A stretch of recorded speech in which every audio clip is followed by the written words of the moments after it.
मंगलवार की प्रदोष पड़ती है तो शिव काशी में निवास करते हैं। हमारे यहाँ कहते हैं मंगलवार की प्रदोष रोग से मुक्ति देती है। हम आपको बहुत बहुत साधुवाद देते हैं और सभी श्रोता भाई बहनों को कि कल प्रदोष व्रत मंगलवार का पड़ रहा है। लड़के को मंगल है, क्या करा जाए, कुछ मत करो। प्रदोष के व्रतों में वर्णन किया गया है कि रवि का प्रदोष, भौम का प्रदोष, मंगल का प्रदोष, बुध का प्रदोष, गुरु का प्रदोष, शुक्र का प्रदोष, शनि का प्रदोष। जो प्रदोष पढ़ते हैं पूरे महीनों में, पूरे वर्ष में मंगल का प्रदोष निकाल कर रख लो कि मंगल का प्रदोष इस दिन पड़ रहा है, मंगल की त्रयोदशी तिथि पड़ रही है।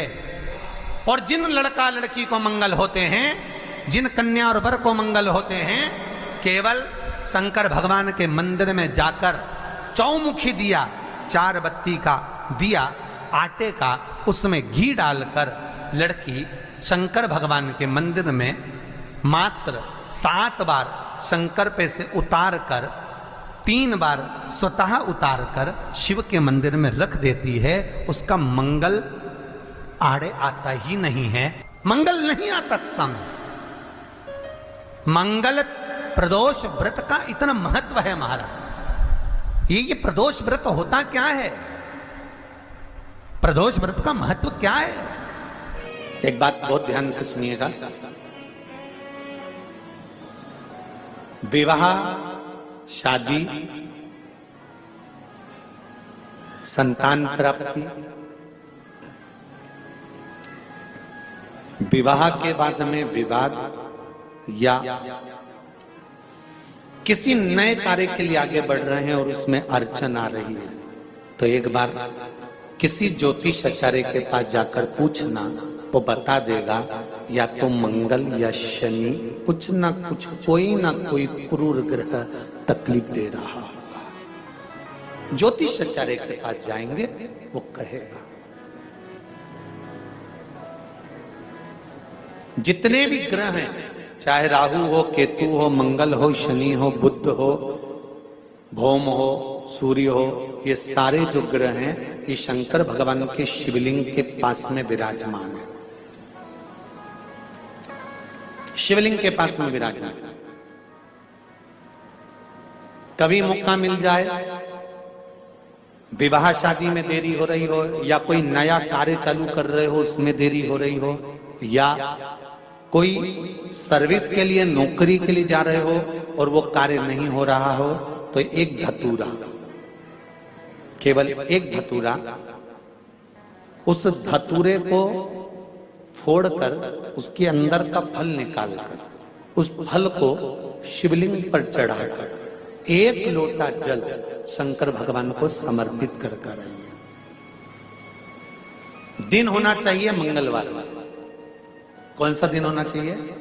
जम के बोलो जरा, मंगलवार का समर्पित करो। उसके बाद में आप विवाह के लिए अगर समर्पित करें हैं तो विवाह में देरी नहीं होगी। व्यवसाय और व्यापार के लिए या नौकरी के लिए समर्पित करें हैं तो उसमें देरी नहीं होगी। आप स्वयं भाग्यशाली हैं, आप स्वयं किस्मत वाले हैं। कोई कैसे कहते तुमको कि तुम अभागे हो? ना ना, हमारे बराबर भाग्य नहीं है किसी का।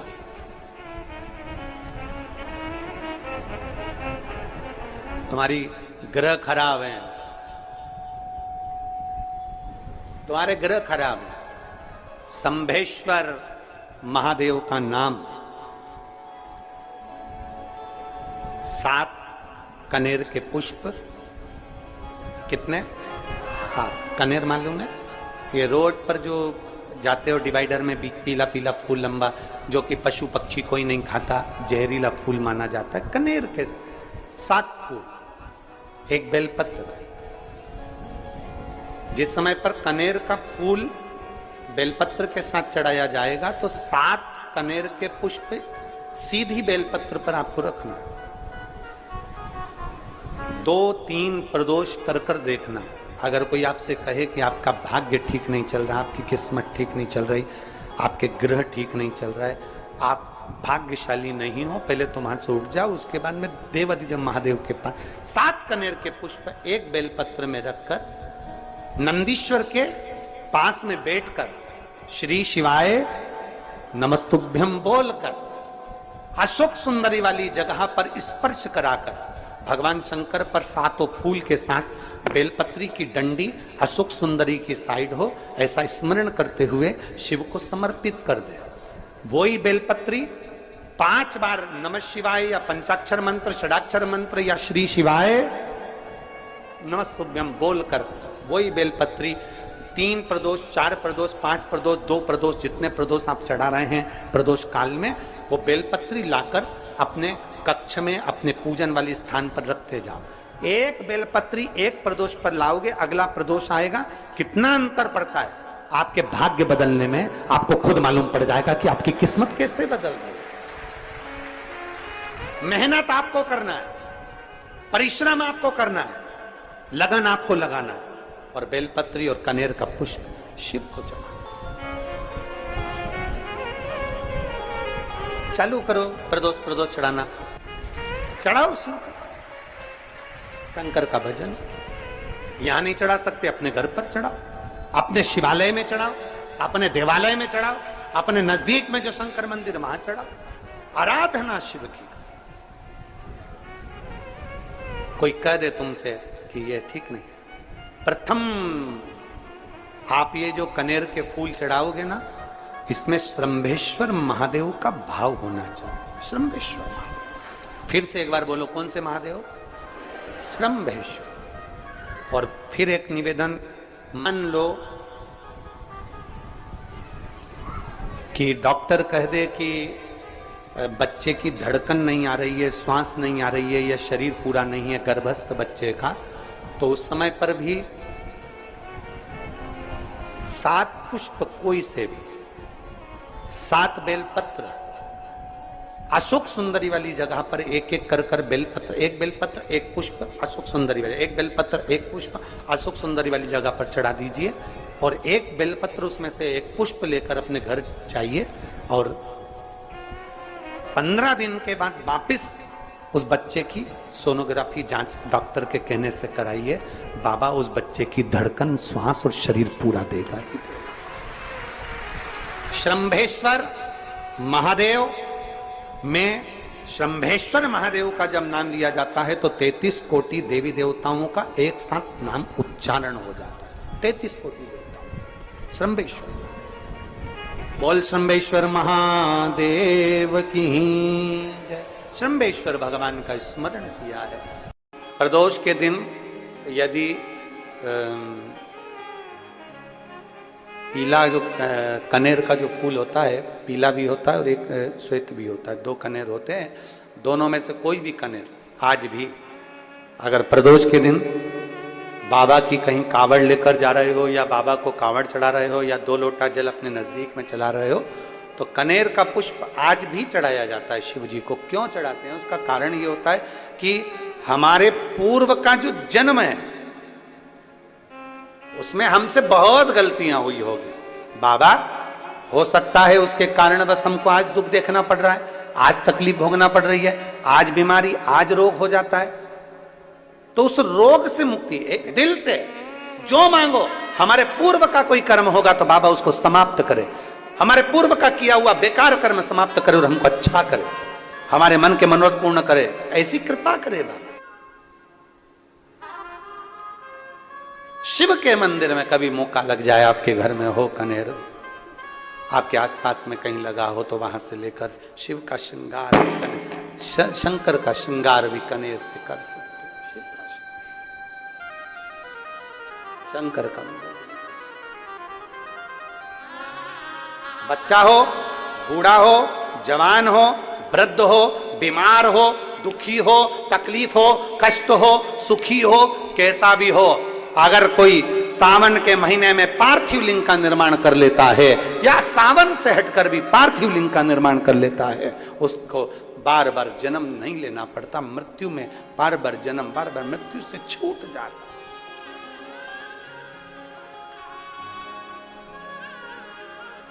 जन्म और मृत्यु के प्रपंच से छूट गया।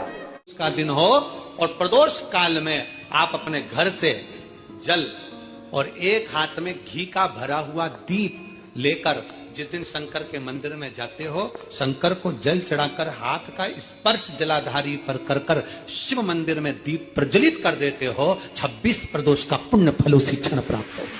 26 प्रदोष का फल एक ही दिन में, एक ही क्षण में प्राप्त हो जाता है। 26 प्रदोष। शमी की जो पत्ती होती है,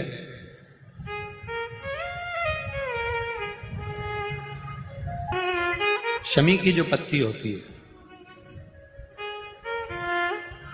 एक पत्ती में जितनी पत्तियां लगी होती हैं और एक पत्ती के अंदर, जरा ध्यान देंगे, जैसे इस पत्ती में ढेर सारी पत्तियां लगी हुई है, पत्ती में से भी एक पत्ती तोड़ोगे और एक पत्ती तोड़ने पर उस पत्ती को भी अगर गिनोगे तो उसमें बहुत सारी पत्तियां होती हैं।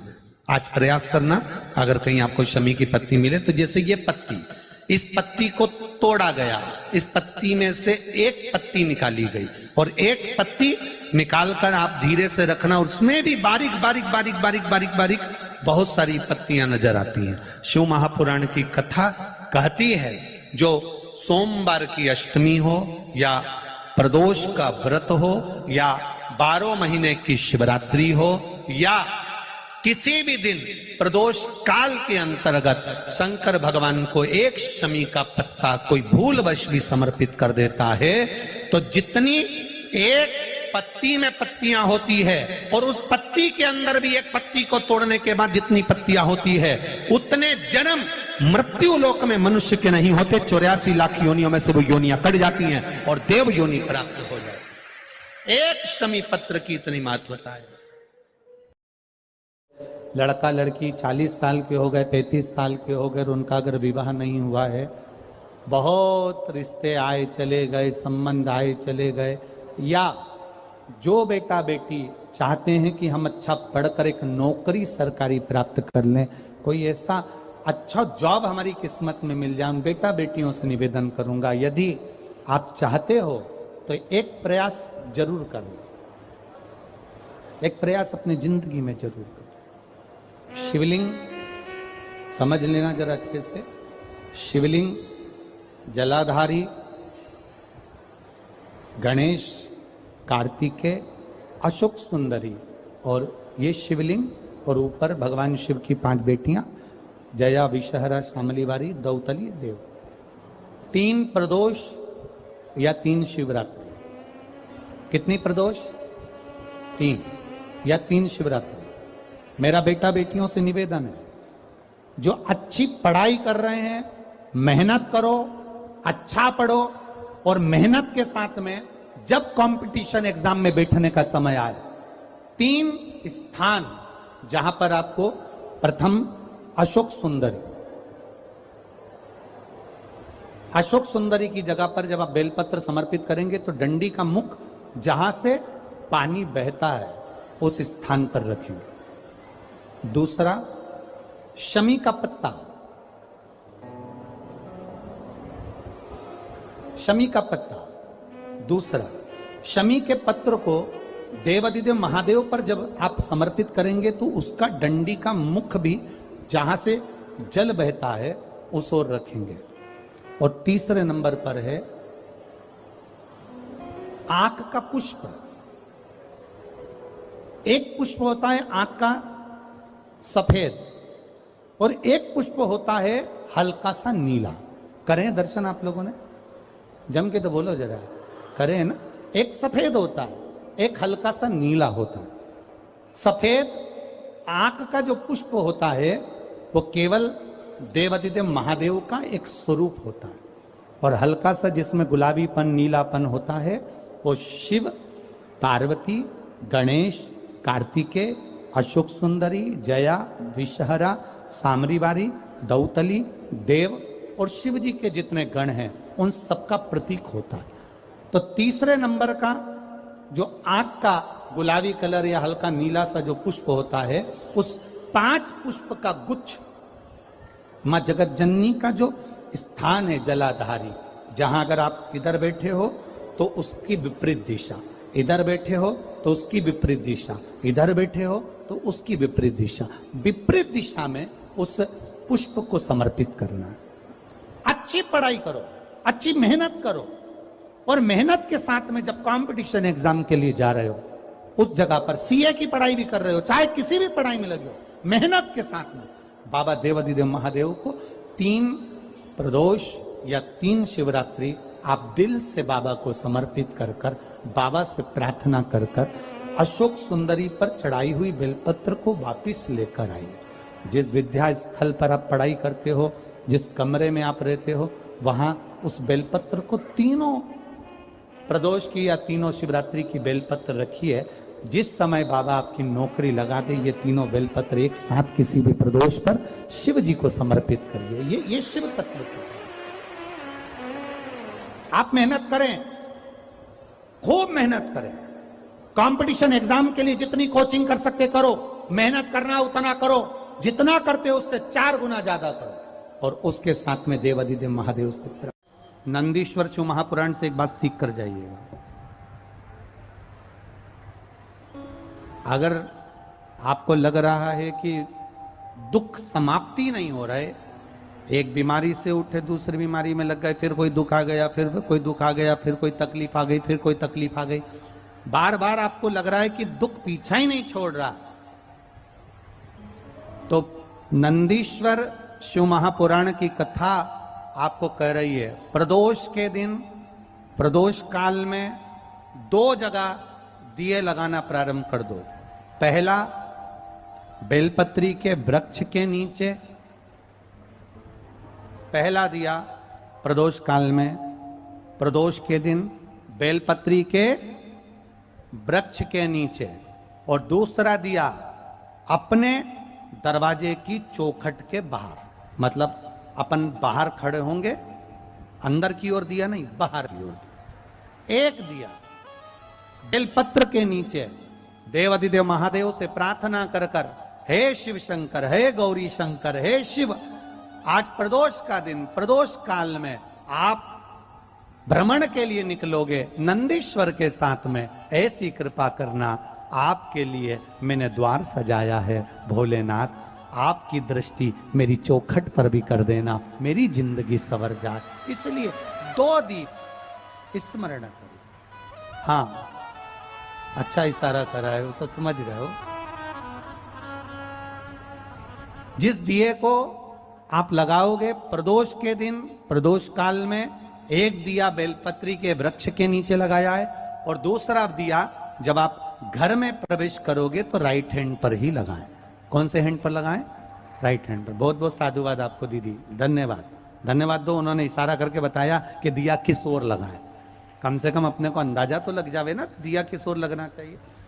साधुवाद था, बहुत बहुत साधुवाद। विषम परिस्थिति में फंसे हुए हो और ऐसा लग रहा है कि हम बहुत बड़ी समस्या में उलझे हुए हैं और इससे निकल नहीं रहे, या बहुत बड़ा काम है हमारा, हो नहीं रहा, चाहे प्रशासनिक हो चाहे अन्य कोई चीज का हो, कुछ मत करना। एकांत के शिव मंदिर में जाइए। अगर एकांत का शिव मंदिर भी नहीं मिले तो एकांत में कहीं छोटा सा मिट्टी का शिवलिंग का निर्माण करिए, पार्थिव शिवलिंग का निर्माण करिए, पर करना एकांत में, घर के बाहर किसी एकांत में शिवलिंग का निर्माण कर लो। या तो एकांतेश्वर महादेव पर चले जाओ, कोई एकांत में शिव मंदिर हो वहां, या कहीं एक पार्थिव शिवलिंग का निर्माण कर लो, छोटा सा। एक बेलपत्र, बहुत ध्यान से सुनना, एकांतेश्वर महादेव का ये वृत्तांत। जब किसी विषम परिस्थिति में उलझे हुए हो, बहुत बड़ी समस्या सामने आकर खड़ी हो गई है, सबके हाथ जोड़ लिए, सबसे निवेदन कर लिया कि हमारा ये काम कर दो, नहीं हो रहा, सब दूर से मेहनत कर ली है, परिश्रम कर लिया है, परिश्रम तब भी जारी रखना। एक बेलपत्र, एक चावल का दाना, एक सफेद पुष्प, एक शमी का पत्ता, एक छोटी सी दुर्वा। दुर्वा जानते हो सब लोग, जो जमीन पे दूब लगी रहती है, दुर्वा, दूब, दुर्वा, एक दुर्वा। वो दुर्वा में बस, दुर्वा में वो जो दुर्वा होती है, कोई कोई दुर्वा एक डंडी की होती है। दुर्वा में बस इतना ध्यान रखना कि दुर्वा एक रहे और उसमें से 2 पत्तियां निकली हुई हो। देखिए ना आप लोगों ने, पहले बोलो, जम के बोलो, देखा है ना? दुर्वा एक हो और 2 पत्ती की हो, एक ही कहलाएगी। 2 पत्ती निकली हुई दुर्वा, एक श्वेत पुष्प, शमी का पत्ता, बेलपत्र, चावल का एक दाना। एकांत में कोई शिव मंदिर हो, अगर मंदिर ना हो तो एक छोटा सा पार्थिव शिवलिंग का निर्माण किसी पेड़ के नीचे एकांत में जाकर पूजन कर कर, आराधना कर कर, घी का दीप लगाकर एक एक सामग्री शिव जी पर अपने मन की कामना कर कर समर्पित करना प्रारंभ कर दीजिए। शुरुआत दुर्वा से करना। दुर्वा के बाद में श्वेत पुष्प, शमी का पत्ता, चावल का दाना और बेलपत्री सबसे आखिरी में बाबा को समर्पित कर कर, हृदय से प्रार्थना कर कर, बाबा से निवेदन कर कर, दीप अगर मंदिर में कर रहे हो तो दीप ठंडा होने का इंतजार मत करना। अगर पेड़ के नीचे एकांत में शिवलिंग का निर्माण कर कर पूजन कर रहे हो तो दीप ठंडे होने का इंतजार करना। दीप ठंडा हो जाए तब भगवान शिव को ले जाकर विसर्जन करना। जो एक बेलपत्री है बस उसको घर लेकर आना, बाकी का सब विसर्जन कर कर आना। मेरा एकांतेश्वर महादेव उस कार्य में सफलता प्रदान कर देगा। एकांतेश्वर महादेव की आराधना। तुम रुका जी कह रहे हैं माता पार्वती से, पार्वती आप शिव जी की आराधना करो, मना नहीं, पर शंकर की आराधना में कीर्ति को, वैभव को पीछे छोड़। एकांत में बैठा हुआ महादेव, एकांतेश्वर महादेव की मूलता यह कहती है, महत्वता यह कहती है कि आप अपने अहंकार से दूर हो जाओ। अहम से दूर होकर मेरे करीब में आओगे तो तुम्हें खाली नहीं रखूंगा, झोली भर कर ही भेजूंगा। वो एकांतेश्वर। प्रदोष का दिन, प्रदोष काल, शाम का समय, भगवान देव अधिदेव महादेव मां जगतजननी पार्वती जी के साथ में भ्रमण पर निकले। देखिए, अगर प्रदोष का व्रत नहीं कर सकते, प्रदोष के दिन आप व्रत नहीं कर सकते, मान लो आपसे भूखा नहीं रहा जाए, प्रदोष का व्रत नहीं कर सकते, प्रदोष के दिन आप भूखे नहीं रह सकते, मंदिर भी नहीं जा सकते, दिया भी नहीं लगा सकते, तो शिव महापुराण की कथा कहती है कि प्रदोष के दिन, प्रदोष काल में अपने ही दरवाजे के पास देवाधिदेव महादेव का स्मरण कर कर लक्ष्मी की वृद्धि के लिए,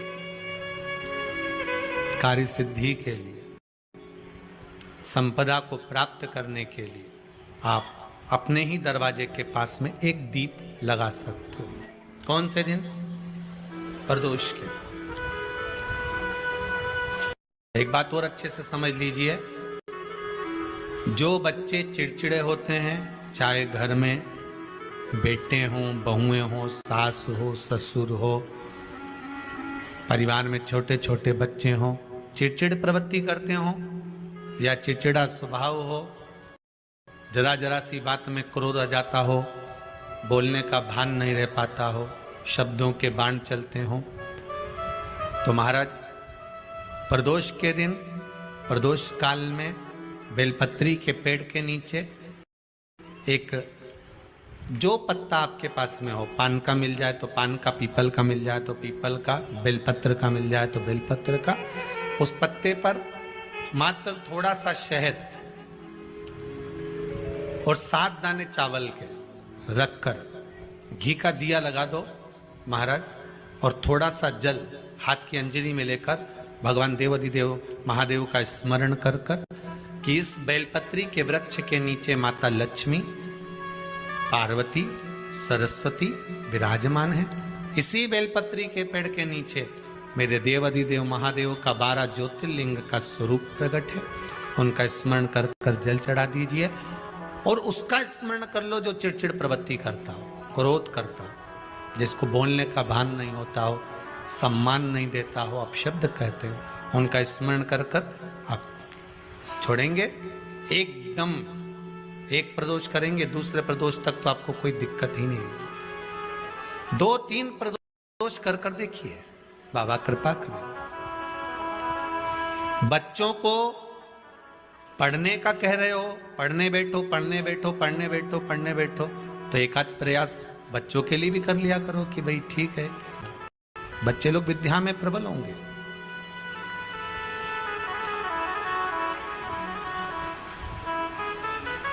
शिव उपासना का जो फल है वह 1000 गुना का लगे कोई शंकर का विरल भक्त, शिव का उपासक, शंकर का गुणगान आनंदमय करने वाला। हम तो यहां तक मेरी जीजियों से कहेंगे, तुम्हारे घर के नजदीक में कोई शंकर का मंदिर होना, ओ मेरी बहनों, मेरी जीजियों, मेरे जीजाओं, मेरी बेटियों, बेटाओं, तुम्हारे नजदीक में अगर शंकर का मंदिर हो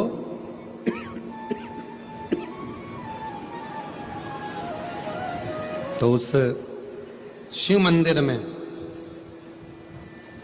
सोमवार के दिन, प्रदोष के दिन यदि कुछ लोग एकत्रित होते हों, भजन करते हों, कीर्तन करते हों, कुछ नहीं तो अपने घर से एक बाल्टी में पानी भरकर उनको पिला कर आ जाया करो। पानी नहीं हो तो थोड़ी खड़ी शक्कर ले जाया करो, थोड़ा गुड़ ले गए, उनका मुख झूठा करा दिया करो। क्यों?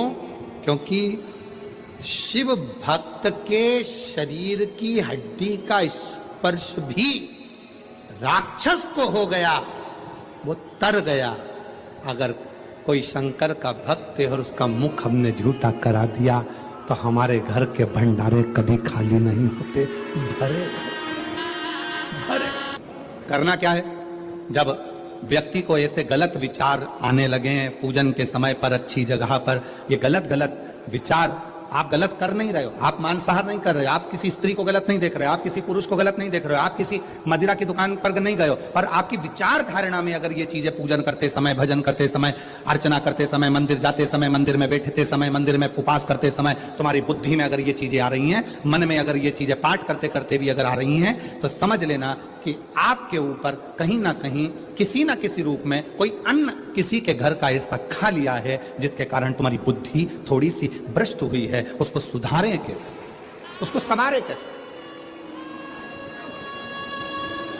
अब किसी ने यही प्रसंग को सुनकर कहा, गुरुजी अगर किसी के घर का अन्न खाया है तो अन्न खाने के बाद तो वो पच गया, पचने के बाद वो गंदगी में निकल भी गया।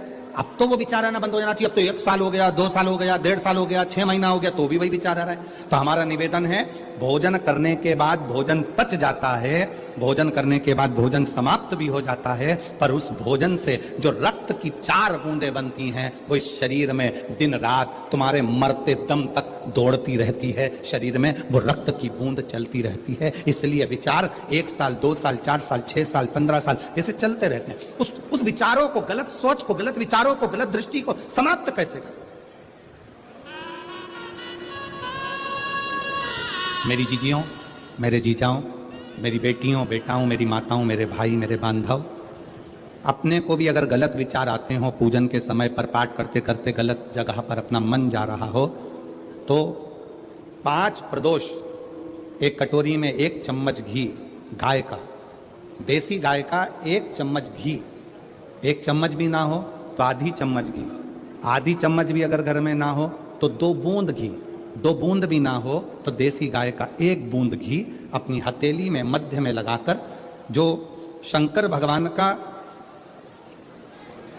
भगवान शिव जी का जो शिवलिंग होता है, उस शिवलिंग के ऊपर के भाग पर अपनी हथेली को रखकर, और जो अशोक सुंदरी वाली जगह है उस जगह पर अपनी हथेली का घर्षण करना चाहिए। लगभग 5 प्रदोष अगर आपने कर लिया तो निश्चित है आपकी बुद्धि में कभी गलत विचार पूजन करते समय आएगा ही नहीं, और गलत दृष्टि की ओर जाओ।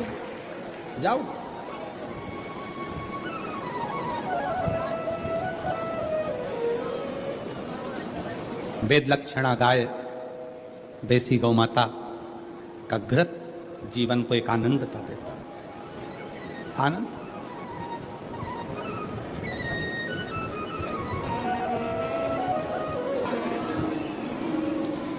गौ माता का, देसी गाय का घृत, वेद लक्षणा गाय का 1 बूंद घृत हाथ की हथेली पर लगाकर शिवलिंग के ऊपर और अशोक सुंदरी की जगह पर घर्षण करने से जो गलत विचार, गलत सोच, गलत दृष्टि, गलत भाव, ये समाप्त हो जाता है।